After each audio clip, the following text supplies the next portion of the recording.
La semana pasada el ejército mexicano cumplió 102 años de lealtad y de servicio.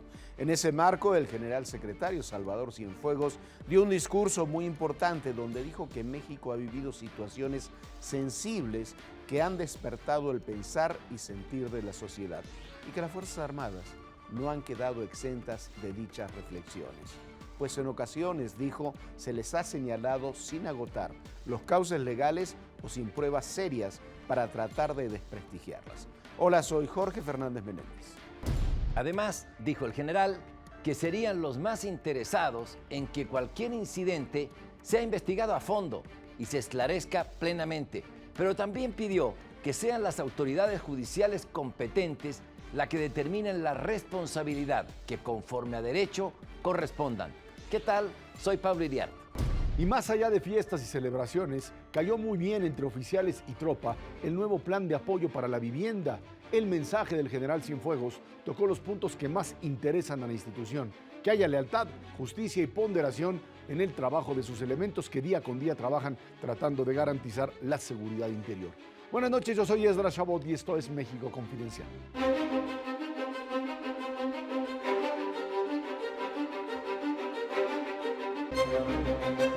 El ejército mexicano es una de las instituciones que de alguna manera ha servido para estabilizar, dicen, una buena parte del país a partir de los problemas derivados de la inseguridad.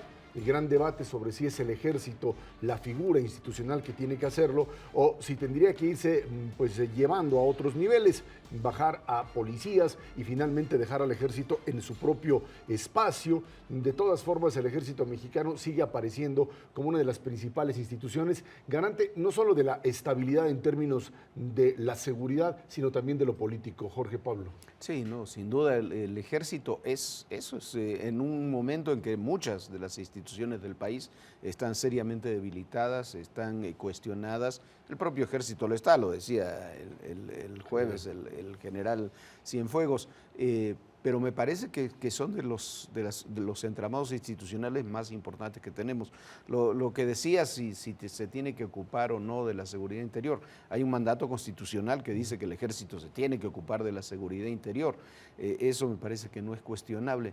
Lo que sucede también, lo que sí es evidente, que el ejército está ahí, porque sí, por supuesto que la seguridad pública se tendrían que ocupar las policías, pero cuando no tienes las policías, alguien se tiene que ir encargando de eso. Lo que es cuestionable, y que me parece que es uno de los temas centrales, es que los legisladores, desde hace ya por lo menos 6, 7 años que lo viene reclamando el ejército, no le han dado el andamiaje legal que el ejército necesita para responder a esas tareas con la seguridad jurídica que tiene que tener cualquier institución. Sí.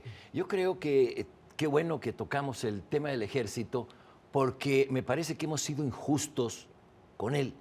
Están en labores de seguridad pública porque los civiles no han sido capaces de construir una fuerza policial federal y desde luego, no se diga las locales, para dar seguridad a los habitantes. Ante la incapacidad, ante la incompetencia, ante la penetración de las policías estatales y también la falta de una policía federal competitiva, capaz, tiene que entrar el ejército. Y se les llama a manera de auxilio. Y sin embargo, los legisladores no le dan ese entramado jurídico para soportar una acción como la que se le está pidiendo y que no está en su naturaleza. Está para cuidar la seguridad interior, pero no está para perseguir ladrones, no está para perseguir narcotraficantes. Bueno, el narcotráfico sí, pero tiene que haber una red jurídica que los proteja, porque ahora cualquiera los puede acusar de que no están cumpliendo su función, y lo están haciendo porque los civiles no han sido capaces de hacerlo. Ahora, esto lleva directamente a la discusión, fundamentalmente en términos de derechos humanos, de si el ejército está preparado para tratar con determinado tipo de población. Y esto incluso se ha manejado dentro del ejército como parte de estos programas de preparación. El ejército mexicano, hay que recordar, aparecía desacreditado en los años del gobierno de presidencialismo absoluto, bajo el concepto de represión, era el órgano represor. Ese era también el imaginario, cuando había también policías paralelas que hacían ese trabajo y terminaban endosándole los crímenes al ejército. Hoy el ejército mexicano tiene además que enfrentar situaciones como el caso de Iguala, en donde volvemos otra vez, la presión por entrar a sus cuarteles, la presión por definir de una o de otra manera que el ejército tiene que ser el garante de la seguridad de la sociedad, pero también manejarse como una estructura abierta que no lo puede realizar esta demanda de entrar a los cuarteles y el manejo incluso del tema de derechos humanos y de cómo se debe juzgar a un militar que comete un delito civil. Jorge. No, yo creo que esos son temas que están en el debate. A ver, entrar a los cuarteles están abiertos, vamos a empezar por eso, entran familiares de los soldados, entra muchísima gente, proveedores, entra muchísima gente a los cuarteles. Hay áreas de seguridad de un cuartel en México o en China o en el país que querramos. Que nadie entra, solamente las personas que tienen que ingresar a él. En quienes están exigiendo ahora entrar, no solamente a los cuarteles de Iguala, sino a todos los cuarteles del país, lo cual me parece una locura. Hay personajes de grupos muy radicales. Y hay que decirlo con toda claridad, hay personajes que están ligados a grupos guerrilleros. No, claro que no van a hacer un ataque al momento de entrar al cuartel, pero sí vas a tener la estructura, la información sobre el cuartel. El tema de derechos humanos, lo decía el general Cienfuegos, de las recomendaciones, de las quejas que se presentaron sobre derechos humanos, las que terminaron en recomendaciones son el 0.04%.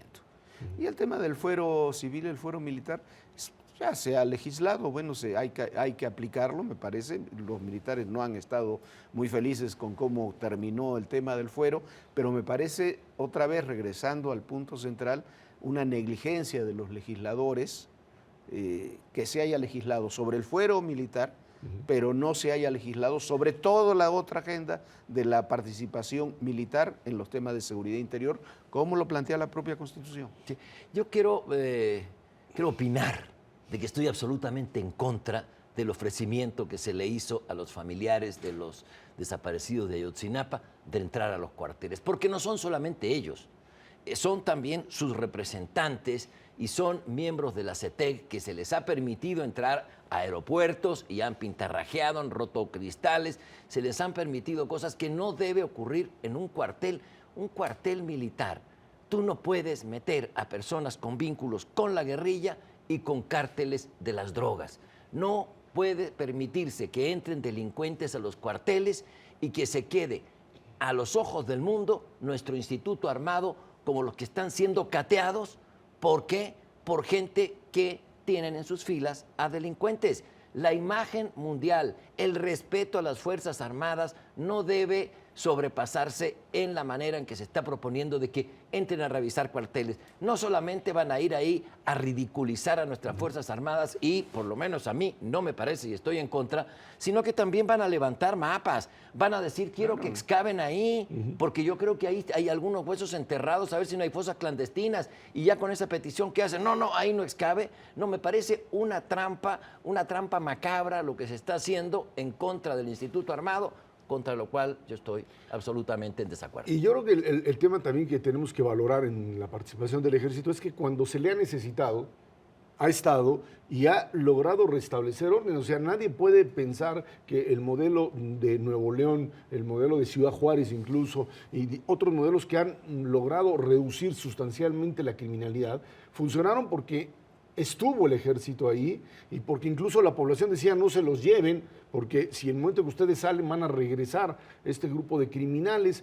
Y este paso entre construir una fuerza local y hacer que el ejército salga es una parte fundamental de, yo creo, el éxito finalmente de la recuperación de la seguridad en ciertas regiones. Es cierto que todo el tiempo seguimos mencionando que están ahí los focos de criminalidad, Tamaulipas, el caso de Michoacán, por supuesto, ahora Ecatepec. ¿Y qué se hace? Regresar al ejército, y el ejército ha tenido la capacidad de, en muchos de estos casos, restablecer finalmente el orden y otra vez regresar la responsabilidad a quien la tiene, gobernadores de los estados que o no hacen nada o trabajan para el otro lado. No, claro, pero además hay que ver incluso una cuestión de números.